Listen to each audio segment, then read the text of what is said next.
So return to, I guess, what may well be the final in a series, the rare time I finish an ongoing series. Although looking back at my original Civilized Worlds video, which I put together 5 years ago, it dawned on me that perhaps 5 sentences may well have been too brief to describe some Imperial worlds, but these were different times. So until I somehow revise these past discrepancies, we'll continue looking at the planet types, conditions and installations of the Imperium of Man. Except we won't, because this video is all about Xenos planets. The Imperium of Man is said to maintain anything in the estimated region of 1 million worlds, and one of its ongoing goals is to locate, liberate and unite any potential outstanding lost human colonies. Although admittedly, some of these worlds are discovered lost and then rediscovered once again, as is the fractured, chaotic nature of the human galactic empire.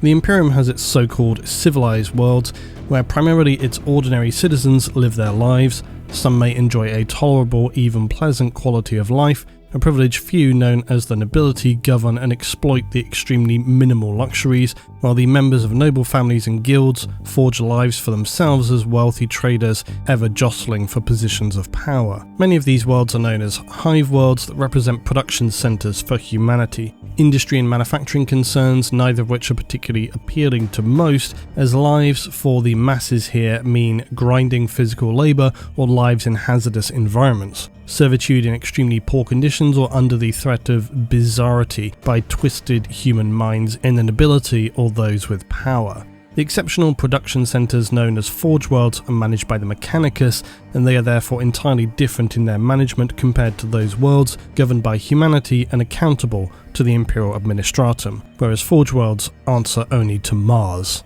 For all of its achievements though, humanity has not managed to eradicate nor cease the continual disruption caused by what humans in the 41st millennium refer to collectively as the Xenos.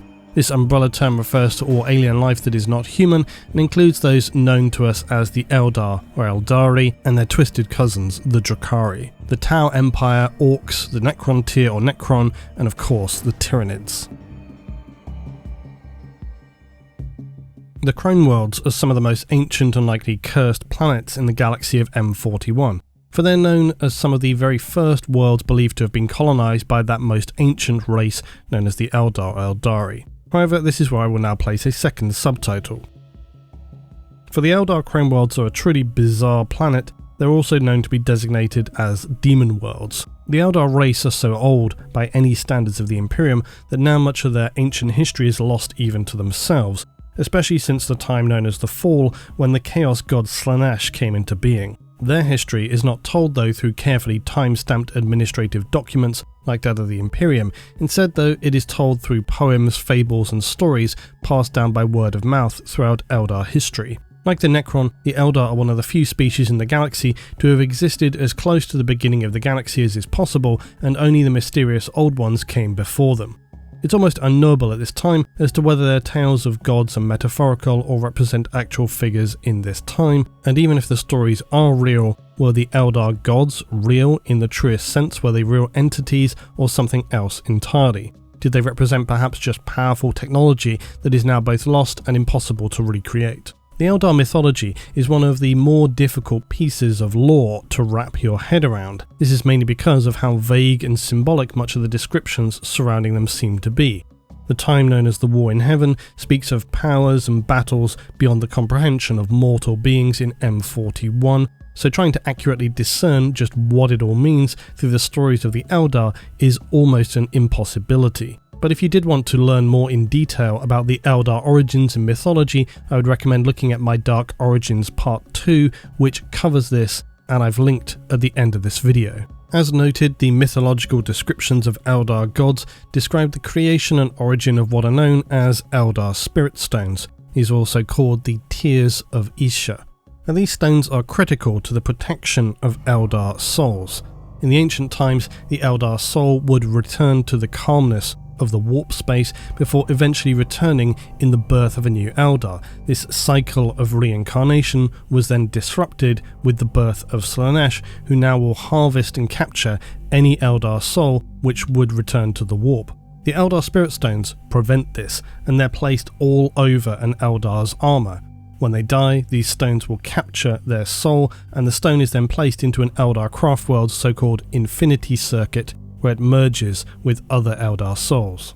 Spirit stones of long-dead Eldar are also utilised by being placed into Wraithguard and Wraithlord constructs. These are then effectively piloted by the Eldar soul, or in some cases of the larger constructs, multiple souls. They can also be placed into other vehicles to act as what the Imperium would see as essentially a machine spirit to basically help guide, pilot and aid in the general functionality of the vehicle. The strange ability of the Eldar to use their souls in this manner actually points to something I have vaguely discussed previously in why Eldar souls are different to that of humans, in that human souls seemingly dissipate back into the warp and then of course feed the powers there, whereas the Eldar souls seem to be somehow more resilient. If we are to believe the great fear of the Eldar that their souls are all held by Slaanesh and remain there tortured for all time. So spirit stones are essential for the Eldar, and critically the only place they're believed to be able to be found are in the most ancient of worlds, presumably where once their gods walked and forged the origins of their entire way of life, before, during and in the aftermath of the war in heaven. Unfortunately for the Eldar, the only place these stones are to be found, of course, is the Crone Worlds, named as such for their god, Morai Heg, who was said to have gifted the Eldar their abilities of foresight. Being the oldest of Eldar worlds, they were located in and around where it's believed the Eldar must have originated, and many home planets of the Eldar were of course entirely destroyed or scoured from existence during the massive destructive event which saw the gigantic tear in reality known as the Eye of Terror become manifest, as the fall of the Eldar heralded the birth of Slaanesh. Of course, the power of chaos infuses any worlds trapped within or bridging the warp, and its presence there begins to allow the impossibilities of the warp to become reality. Goliath forms stalk the bizarre landscapes, demons pouring out from the living earth, huge rusting mechanical monstrosities who defy the very concept of a living being. Trapped mortals on such worlds must endure this life of horror, this purgatory, much like the poor tortured souls witnessed by Uriel Ventress when he discovered the horrors of the Demonculaba upon Medrelingard. So it is told how the planet known to the Eldar as the World of Immortal Sorrows, once at the very heart of the Eldari civilization, also now exists as a Crone world where demons boil Eldari souls in rivers of tears, likely referencing their god Isha.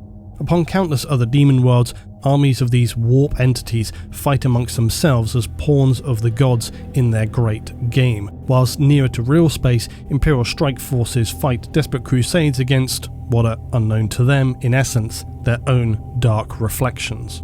So demonic worlds are a disturbing reminder to the rest of humanity just what awaits them should the Imperium fall to chaos. When people speak about the ongoing conflicts within the 41st millennium, a very common one is when people say something along the lines of chaos would never truly destroy humanity because then chaos itself would eventually cease to exist. Now there's always a possibility that that could be true, but generally speaking it's a fundamental misunderstanding of the objectives of chaos overall, and just how the galaxy would look, how it would be reshaped were the Imperium to collapse and humanity be left relatively defenseless.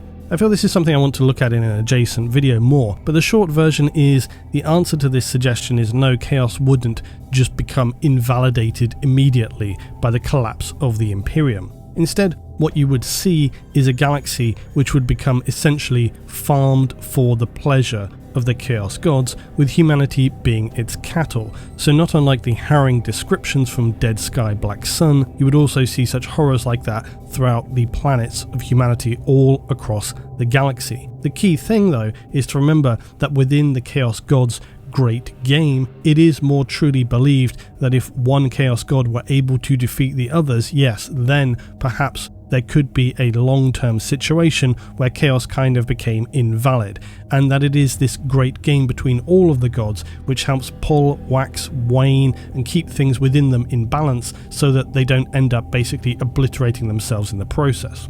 So how do we know all this? Well, because not only do Daemon Worlds actively illustrate this to us in a more microcosm way, but also because worlds invaded by chaos do the same. Many planets afflicted by the traits of the Chaos Gods see their populations not obliterated and scoured from the world. Human populations serve chaos in two equally important ways. Mortals both provide the manpower for the armies of chaos, especially for the armies that invade the material universe, and they also worship, thereby contributing to their presence in the warp, although the distorted version of worship. It's only those who are clear-minded or perhaps mentally broken enough to fight their way free of the nightmarish holding pits, worship congregations and dark manufactori who have any hope to actually fight in the name of chaos. And fight might be something of a generous statement. Most humans serving chaos in battle will be slaughtered mercilessly. The majority of humans upon Daemon Worlds serve through both labour and worship. Unfortunately for the damned souls, their salvation is all but impossible, and their strange environment may even lead to them turning unknowingly toward chaos in the initial stages. Each day their pain becomes less, their rapture becomes more, until eventually the most savage beatings will become a thing to be even desired. Like many who serve chaos, most notably those who follow Slaanesh, mortals on Daemon Worlds can become frenzied with pleasure as they approach terminal extremes of self-sacrifice. For any ordinary humans, observing this is perhaps one of the most truly foul and offensive sights to witness. For humans left to become totally disconnected from reality upon Daemon Worlds, they will eventually become so twisted as they attempt to gain favour by committing ever more extreme acts so as to please their overlords. These cacophonous waves of suffering and pleasure are of course exactly what the demonic pits and industries are designed for. Scrabbling, tearing, ripping, choking, vomiting, skinless, blood-pouring nightmare things that barely appear human apart from flailing appendages, orifices and piercing screams that become so extreme they break apart eventually. Demonic worlds are an ocean of mortal suffering. Planetary scale foundries of worship for the ever-thirsting gods. Anonymous millions whipped into a mindless scale of suffering so much that eventually the warp may acknowledge their frenzied prayers and a world's demonic prince get a mote of recognition, while the ruinous powers grow ever more powerful through their sacrifice. And through this, we see how a galaxy dominated by chaos would not see necessarily the instant extinction of humanity. It would see its eternal subjugation at the altar of the dark gods. A galaxy of worlds would be their millstone, and the grain thrown into it, the mortal souls of humanity. Now, of course, another simple remedy quickly held up is the Imperium's most powerful tool of Exterminatus. It seems a simple solution, does it not? Merely scour a world, prevent the darkness of chaos from enveloping it. Unfortunately, as the Inquisition have commonly discovered, Exterminatus of demonic worlds is usually not a readily achievable option. For reasons not fully understood, once a world has become twisted and enveloped by the warp, it appears to occupy some bizarre bridging point between the realm of the materium and immaterium, and consequently most Daemon Worlds cannot effectively be cleansed with Exterminatus. This is of course one of the reasons as to why the Imperium so voraciously pursues any indication of chaotic incursion upon an Imperial world, both externally and internally. So while the actions of the Inquisition may often seem very extreme, there is some truth to the inquisitional quotation that states, "Some may question my right to destroy a world of 10 billion souls, but those who truly understand realize that I have no right to let them live. No sacrifice is too great, and no treachery too small." This is of course not to mention the fact that upon Daemon Worlds, extermination of humans is not necessarily even the objective. The suffering, the endless conflict, the power for the great game is what chaos wants more than anything. And this is why upon Daemon Worlds you will often see conflicts occurring with bizarre armies of demons, humans, and potentially even traitor marines that will last for centuries. A continual waxing and waning of power and territory, not dissimilarly to the larger game the Chaos Gods play among themselves. So while some of the most well-known Daemon Worlds to the Imperium are devoted to a single Chaos God or ruled by some notably powerful demon prince, many more are white-hot cauldrons of unending war where no individual or specific faction dominates. For any humans who have somehow managed to find a corner of the world to carve out and survive within as their own have very likely forgotten, as I said, the Imperium and the Emperor existed long ago, and now battle for themselves and their survival or whatever strange culture they have created here. Again, this is historically demonstrated to us both during the Great Crusade and worlds that were twisted by what we well presume to be the Dark Gods, and even during the time of unification the Emperor had to purge bizarre cults of witchcraft that had sprung up upon Terra itself. And these were likely chaos worshipping, even though they didn't know it. The Emperor certainly didn't let anybody else know that. Many demon worlds are not even as demonic as their namesake suggests. In fact, demons, just as with anywhere within the mortal realm, find it very difficult to exist here. And so when we might observe many worlds who straddle both reality and the warp, demons may not actually be particularly common, and those who are seen may be in service to an especially powerful follower of a chaos god, or maybe it's a world which simply leans more toward the realm of the warp than real space.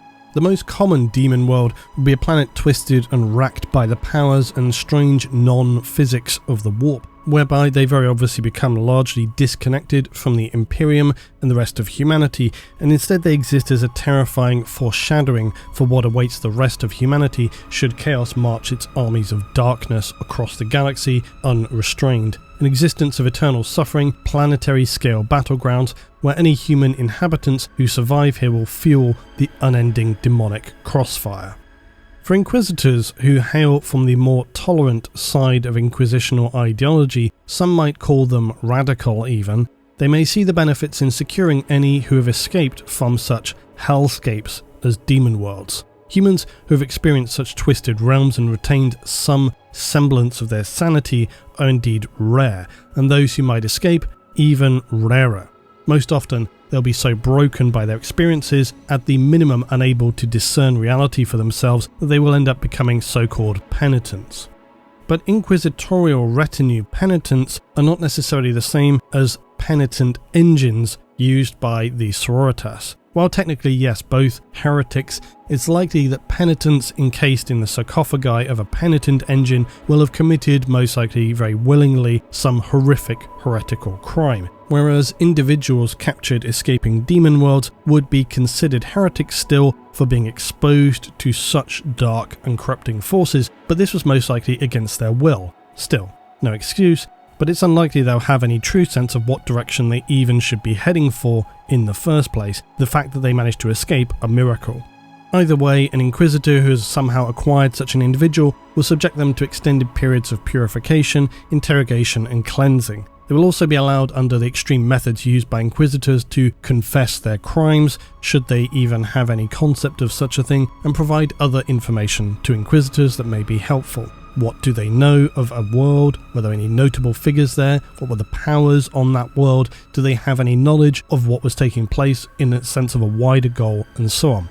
All of this is very high value information for an Inquisitor who may need to make urgent communications to reinforce Imperial territory should a chaos incursion be on the brink of taking place. Most of these captured individuals will of course die in the process, or they're considered too broken and otherwise irredeemable to be allowed to live, and so are simply destroyed. For a select few of the strongest who survive both the nightmare of the demon world and the subsequent soul scouring by an Inquisitor, they may be given a rare opportunity to save themselves and their eternal soul by serving the Inquisition in some capacity, and therefore of course the Emperor of Man. So should a penitent be granted a second life in fanatical service to the Inquisitor that redeemed them, this may take several forms. Most commonly, it will be, unfortunately most likely, in service to their Inquisitor. They will be bound with wards and anointed sacred oils to ensure they do not unwittingly become consumed by their powers or used as some means to breach between real space and the warp. Their role is unfortunately far less glorious than it may sound, of course, for penitents act essentially as psychic lightning rods. They shadow an Inquisitor or their retinue members, and should they be assaulted by a rogue psyker or demonic entity, the penitent functions by attracting and dissipating psychic attacks. Unfortunately, of course, for the penitent, this may well lead them to themselves being burned out through the psychic fires channeling through them, but in doing so, they will save a true servant of the Emperor, and this may be the only laudable act they ever accomplish. In the rarest of situations, an escaped individual of a demon world may be by some miracle redeemed by an inquisitor. The circumstances needed to align to enable this to occur are of course extremely unlikely, but if it does, they can prove to be extremely useful, as they will have had an opportunity to experience beings and sights the likes of which no human can begin to even imagine. Their largest benefit to an Inquisitor is in granting their wealth of forbidden knowledge and experiences that are otherwise, for an Inquisitor, largely unobtainable. There are few, if any, situations where they might acquire such details without severe risk of corruption or just plain annihilation. And for so-called radical Inquisitors, they fully see the benefit in turning the corruption and power of chaos upon itself. And such penitent individuals may be useful in revealing heretics or planning how to best exterminate them from a world. That, or they may simply be extremely adept at fighting horrors that would make most humans of the Imperium vomit in terror. And so having someone beside you who is able to face down the darkness, as it were, is always advantageous for a member of an inquisitorial retinue. Now lastly, whilst we're talking about Crone Worlds and Daemon Worlds, let's circle back around to the Eldar. For the most important of Daemon Worlds remain those Crone Worlds, and while their use in acquiring Spirit Stones remained important, they have played a far more important role for the newly emergent faction within the Eldar known as the Ynnari. These ancient demon Crone Worlds held the tools that may well unlock a whole new era for the Eldar if successful. For it is the Ynnari's goal that they will be the ones who will finally save all souls of the Eldar, and more importantly, see the restoration of their race to glory and immortality. That is, their ability to safely reincarnate once again without the threat of Slaanesh devouring their souls.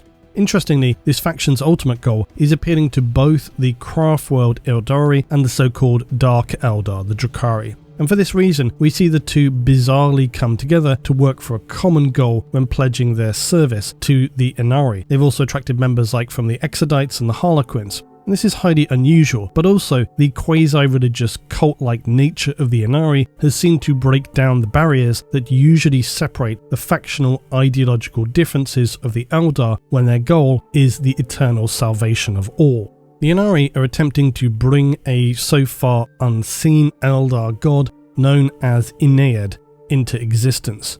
To achieve this, they're looking for 5 so-called Crone swords. Their legends tell that the god Morai Heg gave up her hand to another god known as Cain, who is commonly seen as the avatar of the Eldar in battle, and in giving up her hand it was so that she might drink her own blood and then know her fate, as only one god could harm another. And it would be from the finger bones of this hand of the crone that Vol, the god of smiths, would craft the crone swords. Together, these blades had the power to awaken a god. If wielded in the right hands, they had dominion over life as well as death. 2 of these blades, though, were lost amongst the ruins of the Crone Worlds. If all were to be acquired, drawn and bonded together, the god known as Ynnari should have a strong enough focus in real space to awaken fully and manifest its potential as the destructor of Slaanesh. In the end times of M41, the leader of the Ynnari and emissary of Ynnari is known as Yvraine. But as so far she has only secured 4 of these 5 Crone swords, one of which is wielded by Yvraine herself. This is known as the Sword of Sorrows, said to cause its victims instant death by turning them to ash. Another is wielded by her Visage, the Sword of Silent Screams, which will absorb a being's life essence. A third is held by the avatar of Ynnari itself, Incarne, and this sword so powerful it was able to easily bisect a greater demon of Slaanesh. It is known as the Sword of Souls and was recovered from one of the demon planet Crone Worlds. Lastly, we have Prince Uriel, who wields the Spear of Twilight, which whilst a spear is still considered to be one of the Crone swords and is said to contain the energies of a dying sun. This is no normal weapon and remains eternally bound to Uriel as it slowly is consuming his soul. He in fact uses a personal force field to help mitigate the worst of its effects. It's such a powerful weapon. The evident power of Ynnari, though, was demonstrated when Yvraine managed to call the avatar of Ynnari, the Incarne, and this allowed many of the Eldar to see plainly demonstrated that the beliefs of the Ynnari were not some crazed visions of a dying cult, but a very real and tangible goal. And this is what's led to the followers of Aeneid continuing to grow in numbers at the end of M41, and they have gained strength by absorbing any who might follow and pledge themselves to the Ynnari cause, no matter their former background.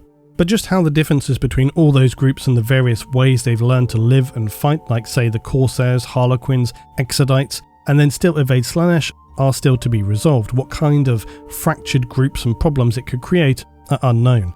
Another thing is that it's difficult to determine just what the future holds for the Ynnari. While they have had so far some debatable initial success, it's unlikely that things will continue to be smooth sailing. It's very difficult also to know if the Ynnari have achieved real positive gains in the grand scheme of things, or simply furthered the already very fractured Eldari more than they already were. But for many, their greatest achievement was to unite by shining a visible ray of hope for what appeared to be an otherwise doomed civilization.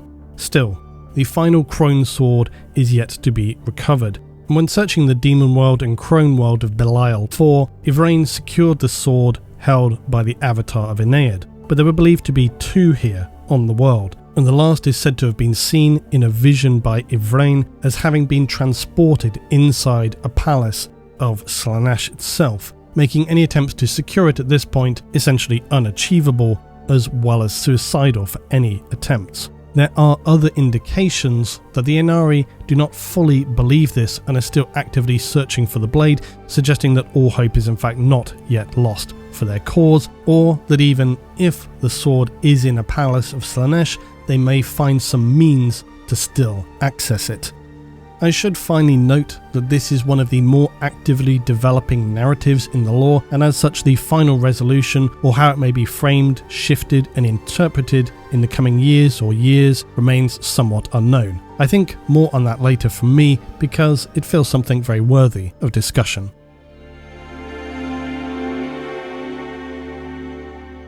Thankfully though for the Eldar, the fall did not entirely extinguish all of their achievements from the galaxy. In fact, while primarily the Eldar themselves have tended to remain aboard their vast space vessels known as Craft World, they also still retain planets they consider to hold ownership over. These will often connect with the Eldar webway. The so-called Maiden Worlds are awe-inspiring paradise worlds created before the fall. During the end times, those among the Eldar who had not chosen a path of self-annihilation through depravity were making plans to seek out alternative solutions to escape the nightmare of what was fast becoming the death spiral of Eldari culture. It had become progressively clearer to many that the stark differences between factions within their society had become so extreme that those who were now opposed to a traditionally self-disciplined, restrained way of life had fully removed any remaining guardrails and were now becoming lost souls, unable to be convinced of or even hear any reasonable path back to more bland but logical ways of thinking. They had in essence become a completely unrecognizable branch of the Eldar civilization, so completely immersed in their decadent self-serving pleasure cults that the situation had now long passed the point of ever being resolvable. This of course would lead to the literal separation of Eldar culture and the emergence of those known now as the Drakari.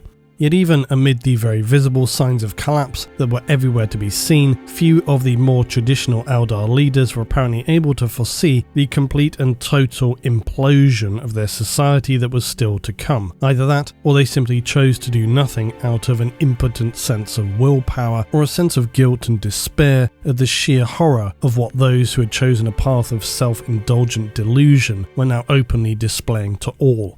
The end was in sight, and by the time it was clear that it was action, not words, that had become necessary, the slide into a full-blown catastrophic collapse was no longer preventable.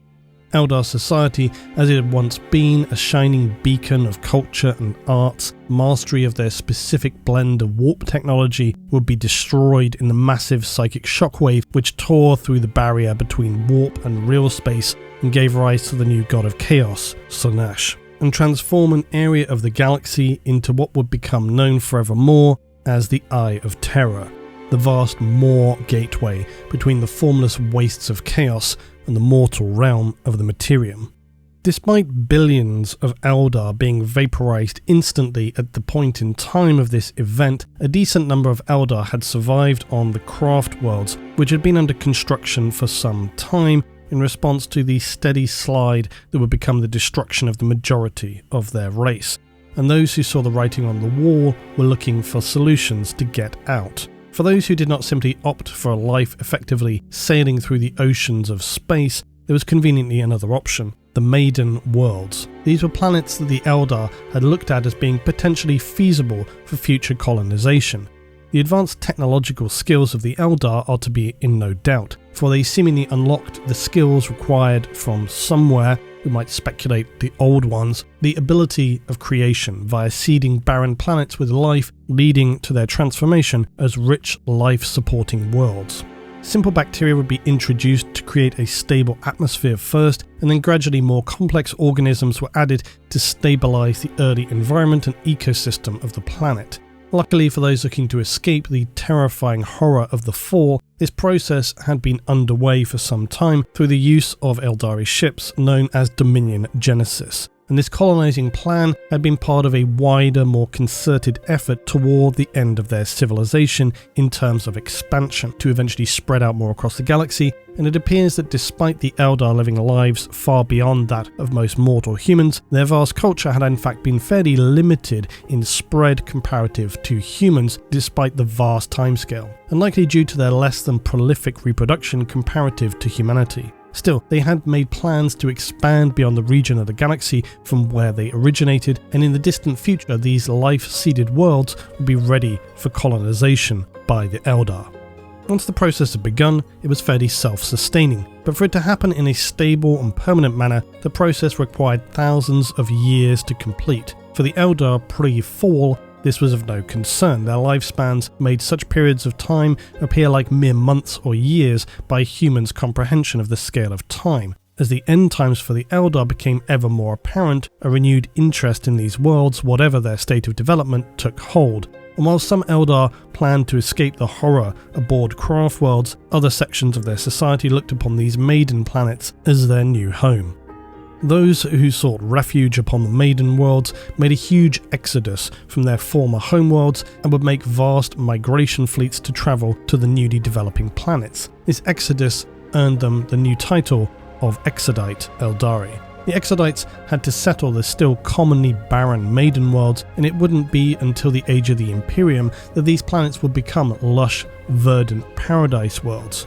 So perhaps inevitably, many were settled by non-Eldar races like orcs and humans. Now very obviously these non-Eldari colonists are considered invaders by the Eldar, as not all Maiden Worlds were colonized immediately surrounding the Fall. So it may be millennia before the Eldar in fact would arrive to find their worlds having already become inhabited by other races, and for good reason. Maiden Worlds are often highly rich in resources, as well as having been specifically tailored by the Eldari planet seeders to be safe from illnesses and resistant to harmful lifeforms, the like of which you might generally see on jungle death worlds and so on.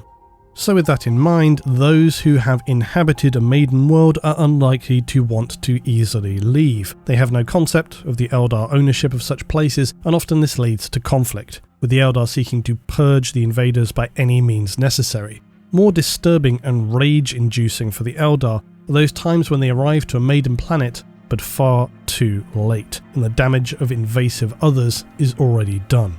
One such example would be that of Meridian. This world, like so many Maiden planets, used to be rich in its resources and beauty, with lush green forests, rolling green plateaus, mountains dense with minerals. Exactly the kind of planet that when the Imperium arrived it deemed to be ripe for harvesting. Meridian is now a heavily polluted, scarred world, punctuated by hive cities that dot the landscape and pierce the skies. Previously crystal clear rivers are now choking toxic streams of industrial and waste effluent so strong that it will strip your skin. Green endless meadows replaced by dank swamps full of exiled quasi-human horrors and untold numbers of other mutated creatures. Likely once beautiful and rich in colours, now it is a barren and drab wasteland. Little is spared when a planet is turned to industrial colonization by humanity, be it dramatic mountain ranges or dense zen-like whispers between the trees of great forests. now ashen, dead, and home to strange tales of wisp-like ghosts and worse.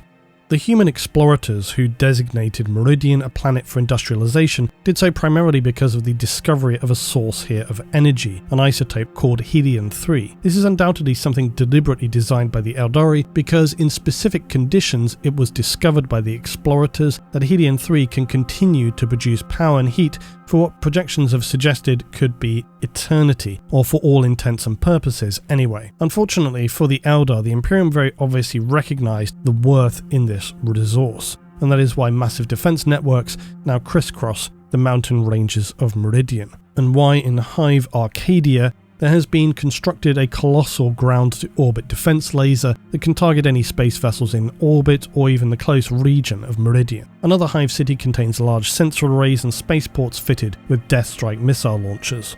The Eldar and total ecological collapse are not necessarily, though, the greatest concern for the invasive humans now settled on Meridian, for a massive asteroid, some might wish to call it a rock, is barreling towards Meridian. It has very unfortunately both orcs and worshippers of chaos upon it, and they are already fighting. It's being further powered with massive engines towards Meridian, so not something that any Imperial world would look forward to. Such a vast strike upon the world would be undoubtedly a bad thing, and the Imperium are well aware of this. However, the Eldar also arrived through a secret webway gate commonly placed on many Maiden worlds, and so Meridian is now another world where massive conflict seems to be about to rage.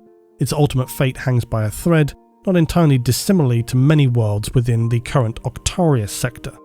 So while some Maiden worlds face near endless conflict or have already been scarred horribly by dim-witted humanoids in the eyes of the Eldari, other planets were successfully colonized by Exodites. Exodite lifestyle, though, is very divergent to that of both Craftworld Eldar and the Drakari, for the Exodites in their separation from the previous order of things took this time to reflect on what had brought them to this point, and somewhat comparably to the feudal and night worlds of the Imperium, the Exodites chose a different path. So Exodite Eldar live a more primitive and basic style of living than the other surviving Eldar. They learned to live by growing crops, hunting, surviving from what the land gave to them, not relying on technology and critically not relying on the warp. The entirety of Eldar culture to this point in time had relied upon using the Immaterium, and this was seen very obviously as now a dangerous thing. So the Exodites divided into clans, each led with a warrior elite, and in the modern age of the galaxy, Exodite worlds exist in a seemingly pre-industrial state. While some Eldar look down to the Exodites as simplistic and stagnant, others see them as potentially a new way for the Eldar to live, and so will aid them and generally maintain good relationships. Outcasts also may find a refuge among the Exodites, who are generally less judgmental, so long as those who join them are capable of adapting to their ways. Many Exodites also do not live in permanent settlements like towns and cities, but exist in a more semi-permanent nomadic way of life. Maiden worlds are lush and beautiful, and so travelling around is both something to enjoy as well as preventing the Eldar who live this lifestyle from focusing their thoughts for too long. We could speculate that this nomadic lifestyle is very deliberate as a means to prevent Exodite Eldar from becoming bored, spending too much time thinking about what else they might be doing, and start down a path that leads to despair once again. This is perhaps why they chose such a life of simple hardship. The devil makes work for idle hands, or something far more applicable for the Eldari anyway. Now, most Exodite worlds are home to large herds of so-called megadons, or other gigantic reptilian beasts who the Exodites refer to collectively as dragons. Now, Exodites follow these herds of animals as they graze, carefully managing them for food, not only partaking of their flesh but of their blood as drink, skins as clothing and leatherwork, bones and the horns, which act in part as a substitute for the psychoplastic substances known as wraithbone used by Craftworld Eldari. Basically, they are as the indigenous people of North America once followed the buffalo herds. The massive herbivores known as megadons are essentially then the cattle of the Exodites. Although deadly if panicked and mistreated, they're generally quite peaceful and provide most of the material resources used by Exodites. Some smaller and some larger megadons may be used for transportation and cargo. The smaller, more carnivorous dragons are ridden by the Exodite warriors, and these are called dragon knights. They use these to herd and control the Megadons, and it goes without saying they're masters in the saddle in either the role of defense or attack. Exodites, because of their separation and turn away from the reliance on the warp, do not use the material commonly the bedrock of Eldar society known as Wraithbone, for this is psychically grown, crafted, and used in Craftworld Eldari technology, armor, weapons, and even their vehicles. Wraithbone is essentially the primary building material of the Eldar, but here among the Exodites, it's exceedingly rare. While the Exodites will rely on resources and materials from their cattle and natural world, many still though do possess some elements of their advanced technologies and the knowledge of how to use them. Their lifestyle is one of choice, but they also choose to retain the capability to change from this should it be necessary, which seems honestly a wise choice. They turned their back on the culture of the Eldari way, not necessarily its knowledge specifically. But distance is no escape for an Eldar from the threat of chaos, specifically Slaanesh.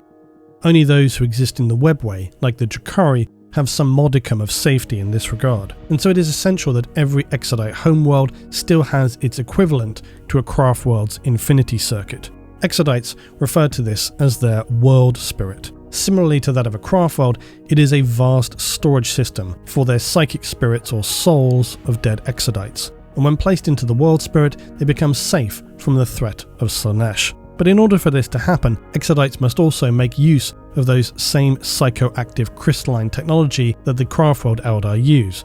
And so the Exodites also are seen to wear spirit stones so that when they die, they may join the world spirit's crystalline shrines and their souls join with the sea of spirits contained within. This world spirit is usually connected via shrines across the entire planet, and for those who retain the psychic ability to do so, they can interact with the spirits of the deceased, just as those upon Craftworld will do with their Infinity Circuit. These shrines are made from psychically interactive crystals and contain essentially massive spirit stones that anchor the world spirit's psychic power into the planet itself. The links between these stones form a part of the Eldari webway, but the paths from the webway into the different world spirits are well hidden and very obviously heavily guarded. While Exodites move around their worlds and have generally no specific permanent home to create a large settlement around, they're committed to remaining on Maiden Worlds, and if attacked, other Eldar may even come to ally with them in defense of the world spirits here. To abandon a planet or allow the world spirit to be compromised by others is essentially allowing Slaanesh to feast upon the souls of the departed, obviously something that no Eldar would ever wish to see happen. Such invasive incursions upon Exodite worlds can be supported even by the likes of the Eldar Phoenix Lords, and so when Chaos invaded Exodite worlds known to the Eldar as the Three Sisters, three of their most famous Phoenix Lords, Baharoth, Fugan, and Karandas, would aid the Bieltan Craftworld in suppressing and destroying the demons. Farseers and Warlocks would cleanse the rest of their worlds from any Eldari enemies with powerful psychic tempests. Yet the displays of power and ferocity against the bitter enemies of the Eldari were not something witnessed nor imagined by young Exodites.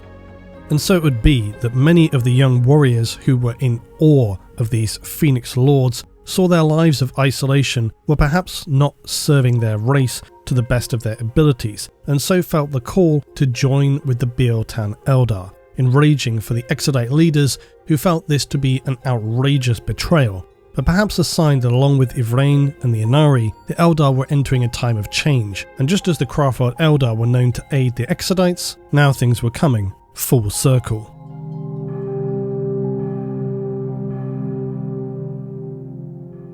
Now, after 32 lengthy descriptions, we get to one that's far more straightforward. A Xenos world is quite simply the collective designation given to a planet by the Imperium's Adeptus Administratum when it lies outside the control of the Imperium of Mankind, and which also has been settled by an at least sentient and somewhat capable alien species. We might wish to say intelligent, but calling orcs intelligent might be something of a stretch. While there are of course visible Xenos spread throughout the galaxy that the Imperium has to deal with via regular warfare, the likes of the Orc, the Tyranid, the Eldar and so on, there are many other smaller alien races who may inhabit a singular world they consider to be their homeworld, or perhaps localized star systems close to such a homeworld. Were these planets needed by the Imperium for resources or as a tactical position within the galaxy, or should they just become problematic, then they may face the full power of the Imperium, otherwise they will generally be ignored. Of course, This somewhat contradicts the impression that the Imperium of Mankind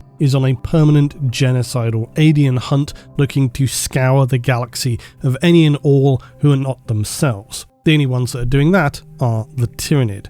And when it comes to the majority of intelligent alien species outside of those which are the most notable, they are in fact comparatively technologically primitive, unaggressive, or lack any true power in the galactic arena. It's worth remembering, for example, that on some hive planets of the Imperium, humans are not even aware of Xenos in the galaxy. They spend their entire lives completely contained within their planet and their hive world. Rumours of Xenos out in the galaxy are for them wild stories, and only the highest members of a nobility, governorship, and perhaps PDF will really have any sense of what is occurring off-world. It's true, of course, that strange stories from traders and the rare few who may return from having been off-world with all manner of stories to tell, but these are akin to fishermen's tales, and by the time they've filtered down into the populace, they're little more than myths and rumours, not much more than children's stories to scare. Of course, the reality is far more troubling than most humans would want to or even capable of comprehending in M41. So far better that they stick to their work and not think too much about the wider galaxy and the fact that there is likely a gargantuan Tyranid hive fleet heading straight toward them.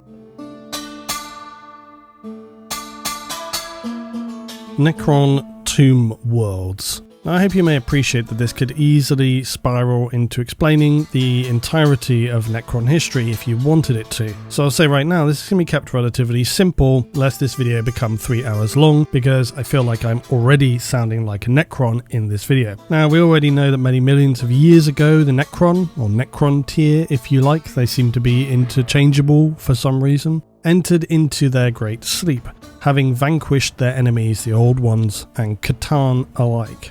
Their supreme leader, known as the Silent King, had deemed that for now the time of the Necrons was over. This was not least because of the emergent Ynnari, powerful psychers created by the Old Ones to aid them throughout the war in heaven, and had thus come to also hate the Necrons. The Ynnari had survived while the Old Ones had not, and more importantly thrived, and were a force that seemed to grow ever more powerful with their immense psychic weaponry. The Necrons who had been weakened during the overthrow of the Catan were then unable to stand against them. The Silent King believed that the time of the Ynnari would pass, as would the time of all flesh. So he would decree that the Necron would leave the galaxy, that is, to pass out of sight of the mortal races to weather the war against entropy, not literally leave the galaxy. The mortal races would have to stand against the attrition of time alone. For the Necron, such matters were of no concern. They stood ready to outsit eternity. The Silent King would order all remaining Necron cities to be dismantled, transformed into these great underground tomb complexes threaded with stasis crypts. So the Necron were essentially ordered to fall into a sleep for a period no less than 60 million years, and awaken ready to rebuild all that had been lost, and for their dynasties to restore their former glory. Zarek, last of the Silent Kings, sailed into the blackness of intergalactic space, into the void between galaxies, there to find whatever measure of solace or penance he could. Meanwhile, eons passed and the Necrons slept on. But this would not be the last time the Necrons would know Zarek. Unfortunately, because of the vast timescales involved, many Tomb Worlds are now settled planets of the Imperium of Man. The fact that they are Tomb Worlds is not something any are aware of until they are, and at that point things become obviously problematic. In terms of scale, Necron Tomb Worlds are very obviously significant installations. They can contain millions of Necron as well as the hardware to support their dynasty. This means vessels, transports, and massive machines of war. The tombs at a practical level contain extensive repair facilities prepared millions of years previous, which are manned by tomb spiders whose singular role is to continually repair Necrons. Also any that were critically damaged in battles, and overall these will be vast caverns of Necron within stasis units seeming to go on for almost infinity, although very obviously not. And while more especially ornate rooms will contain the higher members of a dynasty such as their lords and perhaps even Catan shards housed in vast obsidian sarcophagi. The Necron existed in their prime so long ago that almost nothing of their specific origin locations is known, and all that is known is that their number remains significant. And this means that likely a very concerning unknown number of tomb planets exist across the galaxy in the 41st millennium. Of these, some tomb worlds are likely the settled worlds of the ancient Necron tier species that eventually became the Necron. Imperial explorators have often found Necron tier ruins deep beneath the surfaces of worlds that appeared otherwise lifeless, dead, and uninteresting. This is a very common occurrence. Many Necron tomb worlds are dead worlds, with their surfaces often lifeless, barren deserts, perhaps even lacking any atmosphere. The time span of their slumber is immense, and so many worlds have lived and died since they entered their long period of sleep. Alternatively, some Imperial scholars believe that the Necrons scoured and cleansed all life from their own worlds millions of years before, so as to perhaps not make them appealing to other mortal races, but the truth is really unknown. The fact that any of these sites have been discovered can be beneficial still for the Imperium in preemptively preparing to deal with the situation. And this is largely thanks to the archaeological expeditions carried out by the Adeptus Mechanicus explorator teams, who are of course looking to uncover ancient STC technologies or rogue trader expeditions hoping to turn a profit from whatever Xenos materials they discover. Unsurprisingly, many of these explorator teams disappear without a trace upon discovering Necron tier ruins that have commonly led them to inadvertently activate the tombs of the dormant Necron that lie beneath the sands. Their ships in orbit quickly are obliterated by ground-to-orbit defences deep below the surface. For the Necron, things have gone far from as was planned though. The awakening of their people has been a scattered, uncoordinated, disjointed affair. The Necrons have not arisen as one mighty power to retake their rightful place in the galaxy, but instead through juddering and inconsistent bursts over many millennia. Despite the best efforts of their repair systems and drone units, the vast timescale of their sleep has led to significant errors in their circuitry and the protocols designed to ensure that a unified revivification would take place in the early years of the 41st millennium. This did not take place, and in fact the very first of the tomb worlds to revive did so almost 10,000 years early to witness mankind's Great Crusade. Tomb worlds are also considerably vulnerable during this revival process for the Necron within the tomb. This is primarily due to the immense quantities of energy required, and as such large energy signatures can attract unwanted attention.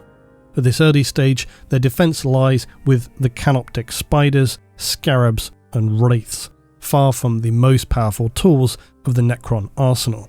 They also are only guided by the tomb's master program, whose decision matrix will allow it to calculate an efficient response to any perceived threat, which then will scale accordingly. Once though a tomb's first legions have awoken, its master command protocols will pass to the Necron nobles of said tomb. And this is when other races of the galaxy, be it humanity or something else, have colonized a Necron tomb world heavily, the chances are they'll know nothing about it until seemingly out of nowhere they're hit with a massive and extremely aggressive attack. Its rulers having awakened to find their full power revived, their forces awaiting command. In many ways, the Necron dynasties who have found themselves in such a position have benefited from those Xenos threats, as it has enabled them to expand more rapidly comparative with those who have been more gently coaxed out of their slumber. It is a process though still that can take decades or even centuries, and it cannot be hurried. Sometimes recoveries will never occur, and the sleeper is doomed to exist in a permanent, forever mindless state.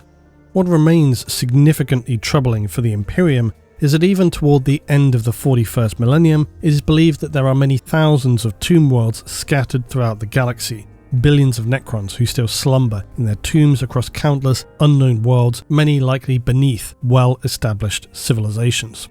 Tomb worlds, though, are also a very depressing state for the Necron Empire, who once, like their bitter rivals the Eldar, held mastery of technology far beyond the ability of humanity in M41, yet now all that remains of their civilization and culture are scattered, broken memories.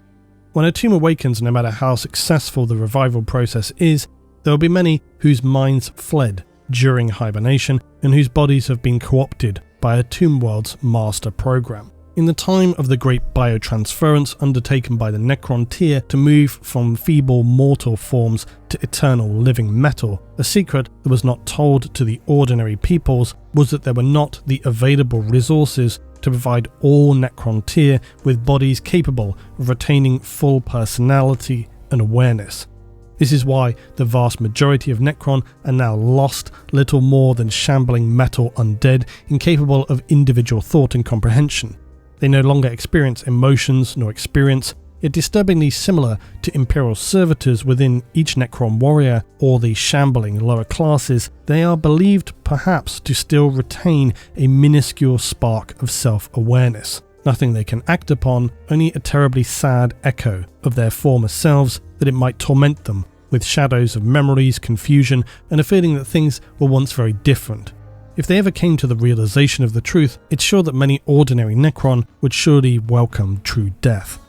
But of course few, if any, will ever achieve the capacity to realize it, and even if they did, they would be unable to act on such a realization. For a time it appeared that the Necron were doomed in their staggered and broken reawakening to be ineffectual in their plan to once again dominate the galaxy. Yet now, their Silent King has returned from his exile, and where once the Necron may have looked to turn upon one another as readily as their mortal enemies, now they appear poised to unite, and a unified Necron tier is a greatly troubling thing. To make matters worse, they have been observed to be activating a vast network of obsidian pylons. These are made of blackstone, an ancient stone capable of either enhancing or nullifying the power of the warp and psychers. While the Imperium and some within Chaos have begun to realise the capabilities of such material, the Necron are the masters of Blackstone. And as I've speculated before now, within the broken and scattered mythology of the Eldar and Necron, it's not entirely clear who created the gargantuan ancient Blackstone fortresses, massive space vessels capable of destroying worlds. It is said to have been, according to the Eldar mythology, at the hands of their god. Yet ancient gateways and complexes have been discovered containing both Eldari and Necron ruins, carved into the same structure.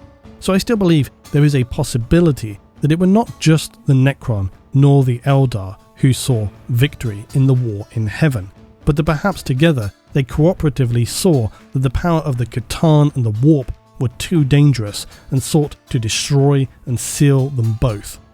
The war in heaven is spoken of in terms of almost tearing the galaxy apart, and it may well be that the Eldar and the Necron saw that they had been pitted against one another, and that if this war continued on to its endpoint, it would destroy everything. However, a lot of time has passed since then, and they still retain a lot of bitterness. While the Silent King has returned, there is much activity within the Necron, their tomb worlds continue to awaken, their power continues to grow. All the while, the Imperium continues to encounter their so-called Pariah Nexus, regions of space that present vast psychic null fields where ships cannot enter the warp or exit, psychers are rendered ineffective, and even ordinary mortal humans begin to suffer the effects of the Pariah. Just what will occur within time remains to be seen. Zorak the Silent King has long sought to restore his civilization and people, not just to a position of power, but to reverse what they lost in the process of biotransference. Both the Eldar and Necron seem to be making grand plays for a huge change in the galaxy. The worlds of the Xenos have become suddenly ever more concerning.